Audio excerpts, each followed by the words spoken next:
नमस्कार विद्यार्थी मित्रांनो, तन्वी क्लासेस या चॅनलवरती आपले स्वागत आहे। आपण पदावली व अक्षरांचा वापर हा स्कॉलरशिप मधील 12वा चॅप्टर बघत आहोत। आता त्यातला आपण स्वाध्याय 12.2 मधील 5वं गणित पाहूया। आता तर काय आहे गणित?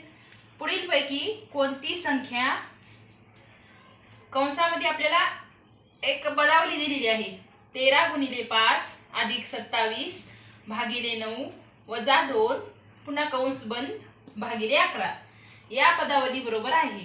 म्हणजे आपल्याला काय करायचंय की या पदावलीचं उत्तर आपल्याला शोधून काढायचं जे आपल्याला या पर्यायामध्ये आहे। मग त्यासाठी काय करायचं तुम्हाला मी काल सांगितलं, पदावली सोडवायची म्हणजे काय करायचं, सुरुवातीला कंस सोडवायचा। मग आपण अगोदर हा कंस सोडून घेऊया। 13 × 5 + 27 भागिले 9 वजा 2। मग काय करायचं, ह्या दोन्हीचा गुणाकार करायचा आणि ह्या दोन्हीचा भागाकार करायचा। 13 × 5 = 65 प्लस 9चा 27 सोबत भागाकार केल्याने काय येणार आहे 9 × 3 = 27 म्हणजे 3 आलं उत्तर, वजा 2। आता काय करायचं, आपण कंस सोडवले, कंसामध्ये आपण अगोदर भागाकार नंतर गुणाकार केला, आता बेरीज आली नंतर वजाबाकी करायची। 65 आणि 3 किती होतात 68 होतात। 68 वजा 2 बरोबर किती झालेत आपले 66 झाला आपला हा कंस आपण सोडवला। आता काय करायचं आपल्याला, मग 66 भागिले 11 केलं तर आपलं उत्तर काय येणार आहे 11 × 6 = 66 म्हणजे आपलं उत्तर काय आलेलं आहे पर्याय क्रमांक 3 आला।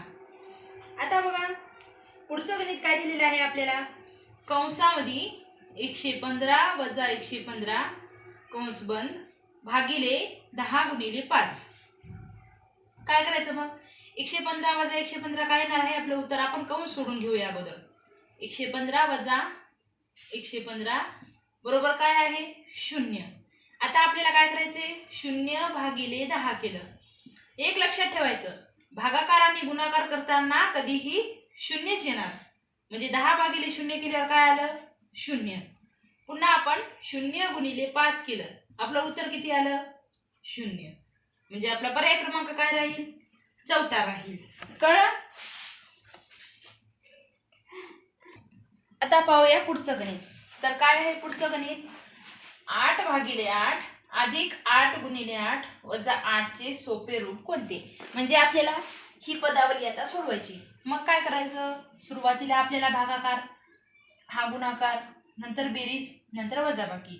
आता 8चा 8 सोबत भागाकार केल्यावर उत्तर काय येणार 1 येणार, कारण हे बघा 8 × 1 = 8 म्हणजे उत्तर किती आलं आपलं 1 आलं।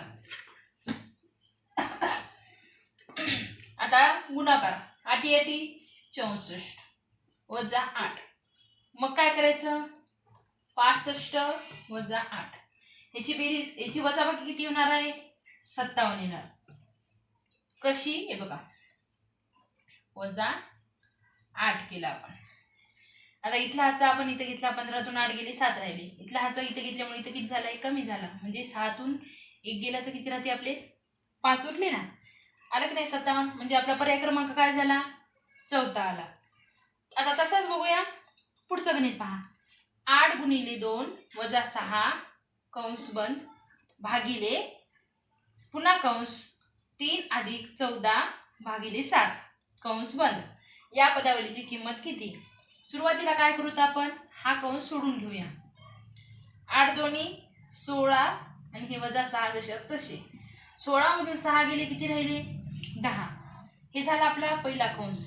आता दुसरा बघा 3 + 14 भागिले 7 7 × 2 = 14 येणार, म्हणजे आपला भागाकार काय राहील 7 × 2 = 14 आला की नाही।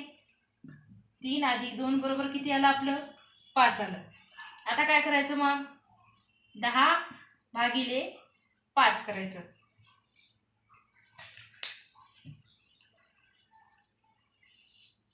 म्हणजे हे बघा ह्याचं उत्तर आलं 10 आणि याचं उत्तर आलं 5। 10 भागिले 5 तर काय येणार आहे आपलं उत्तर 5 × 2 = 10 आलं। हे बघा 5 × 2 = 10 कळलं। म्हणजे आपला पर्याय क्रमांक किती राहील? पहिला राहील. याच पद्धतीने तुम्ही गणित करायचं आणि एखादा गणित तुम्हाला अवघड जरी वाटलं तर तुम्ही कमेंटमध्ये नक्कीच सांगा. व्हिडिओ जर आवडला असेल तर लाईक करा, शेअर करा, कमेंट करा आणि तुम्ही आमच्या चॅनलवरती नवीन असाल तर सबस्क्राईब करा. थँक्यू.